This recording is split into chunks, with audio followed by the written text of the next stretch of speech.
Hey guys, what's up? Barrett here with Barrett's Music Education, and today we're going to talk about 7 ways to make more money as a musician. You know, what made me think about this topic is earlier I was on Facebook, and I have lots and lots of musician friends, and I saw a meme that was like what guitarist hands look like, and it's like showing him going crazy, and then the other half says what their girlfriend's hands look like, and it's showing her doing a card at a register and it getting declined. And I'm thinking, that's funny, I get it, ha ha ha. But the thing is, musicians don't have to be broke. There's actually lots and lots of ways as a musician to make a living, to make money. Is it easy? No, but making money isn't easy. So let's talk about it. The first way to make more money as a musician is to take lessons. Take lessons. And obviously this isn't for everyone. I'm going to make this brighter. Brighter. There we are. All right. Obviously this isn't for everyone. I mean, if you're a pro and you have taken lessons already, then obviously I'm not talking about you. But I'm talking about those people who, they've learned on their own, and there's nothing wrong with being a self-taught musician. But believe me when I say that the more people that you have as mentors, as a musician, or educators, or teachers, whatever you want to call them, the more ideas that come at you, the better you will become as a musician. Okay? The more valuable you will become as a musician. And really, when it comes down to making money as a musician, it's all about value. It's all about value. So a lot of these things that I'm going to talk about are going to have to do with being valuable as a musician. Not just someone who can play guitar, but someone who shows value, okay? And one way you show value is by being more educated in music. 2, and this is important, don't have a genre identity. Not enough people talk about this. Become versatile as a musician. So what am I talking about when I say genre identity? Well, everyone kind of has a genre identity, right? You just kind of do. You're born with it. And it's okay. Some people can make that work really well. But the bottom line is, if you just tell yourself, I am only this kind of player, like I'm only a rock player, I'm only a metal player, I'm only a jazz player, then there is a niche market for that kind of thing, and if you're really good as a jazz player or as a metal, sure, you might get to tour around with a jazz or metal band, and it is a really good thing to be really good at something, okay? But at the same time, as a musician, you're gonna make more money if you're versatile. Right now, I play with a church band and a jazz band, and I've gotten plenty of offers to play in rock bands. Why do I bring this up? Church and jazz, that is completely 2 different styles of music, okay? So not identifying yourself as one genre, I'm this kind of musician, that's dumb. Learn as many genres on your instrument as possible. That should actually be part of your practicing is you should sit down sometimes and learn new styles on your instrument. There is nothing wrong, even though you might sing country and you might play country, there's nothing wrong with learning some jazz chords and learning the style of jazz.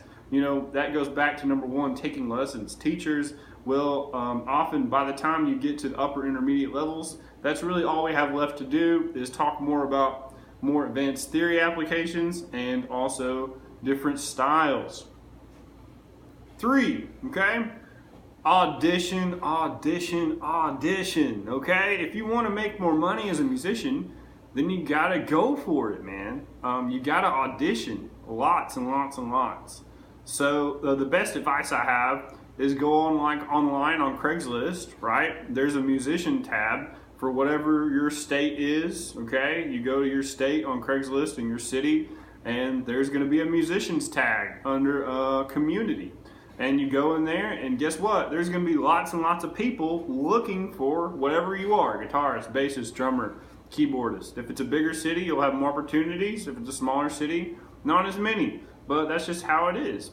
So if you go and you look through the postings and you find one you like, go for it, man. Give that guy a call. Just take the chance. You will learn from it. You might have the worst audition in the world, but you will still learn so much from that experience. I've auditioned so many times, and I've not got my audition a couple of times. I've got my auditions more than not. But anyways, number 4, give lessons. Now, that kind of contradicts number 1, right? Well, obviously, if you're already educated, then this applies to you, okay? Or not just educated, but you know how to. See, the thing about teaching is you not only have to know a concept, you have to be able to communicate it well.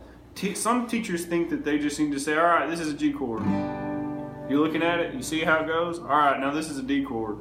See, teaching isn't spouting information, okay? Books can spout information, and you can watch lots of people spout information, but teaching is when you communicate from your party, from your side, over to the other side, and that they understand. That last part is that's the golden rule of teaching. If the person does not understand what you are spouting out, okay, then that's not teaching. That's lecturing at best. Okay, so when you teach, just make sure that the other party, the student, understands exactly what you're saying. And if they don't, here's the thing, you have to change the way that you're telling them, okay? And that's kind of the beauty and the magic of teaching is, as a teacher, you have to be able to say things many different ways, come at many different angles, think how they would think in their head, go from their level, and build up from there. 5, write a book or an album. Okay, this goes into the whole passive income thing, which honestly isn't really passive, but that's a topic for another video. Write a book or an album. So if you know a lot about an instrument, it doesn't matter what it is, or it doesn't have to be an instrument, it could be a topic in music, then write a book about it. Or if you are very passionate and you've wrote songs over the years, record that album you've always wanted to record, man. It's a great feeling. I mean, I've wrote 2 books and I've published a couple of albums. The last one I'm probably most proud of than any of the other ones. I actually started a newer one last summer and scrapped it completely. So I know how it is, man, when you don't feel like your work is good enough to record it or whatever. But that's actually the thing as a musician, is you actually don't know what your stuff sounds like until you record it.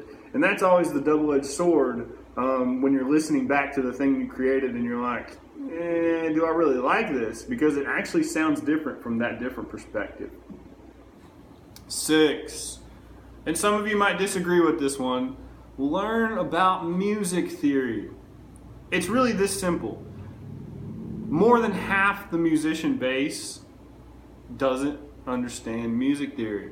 So you will have that edge on those people, okay? And this is not to be mean, it's just how it is, And there's nothing wrong with learning by ear. At this studio, I teach students how to learn by ear, but I also teach students about music theory, a little bit at a time, That's the trick with music theory, guys. The thing about music theory is it can become so bogged down with so much information. You really do need some sort of teacher or tutor to take you step by step when it comes to music theory, because it is so much information. It's like trying to learn math on your own, right? There's a very sequenced thing, and it also takes practice. Music theory takes practice. You don't learn music theory unless you apply it and practice it.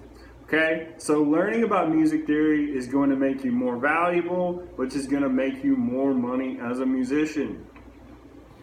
And the last one, 7. And this is probably how most people understand how to get out there as a musician.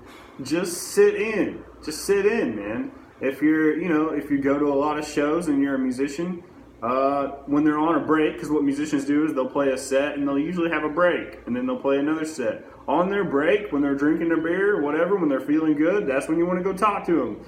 Go say, hey, I've been playing for this long, and just for the fun of it, I would like to sit in sometime. And if they say yes, cool. If they don't, then maybe next time. But if you go and you sit in with some musicians, one, you're not really doing anything by sitting in. What you're really doing is you're introducing yourself, and you're meeting more and more people. You hear about networking a lot. Well, networking is as simple as, when it comes to musicians, either going to a guitar center or, going to a local show and just meeting people and getting into whatever style you're interested in at the time. And so the more people you meet, the more people later on will call you and be like, hey man, you want to come play tonight here and here for this, you know? But you have to build up that value, and you build it up through all of these different things that I've listed. So there's 7 ways to make more money as a musician, guys. I hope you liked this video. If it gave you value, if you feel like you can take this and really run with it to make more money as a musician, that's awesome. Hit subscribe. You know, I'm planning on doing more. I want to help people out because I majorly make my living now as a musician, and you know, I like to help people out. So just, you know, like, subscribe. Check me out, and I'll see you on the next one.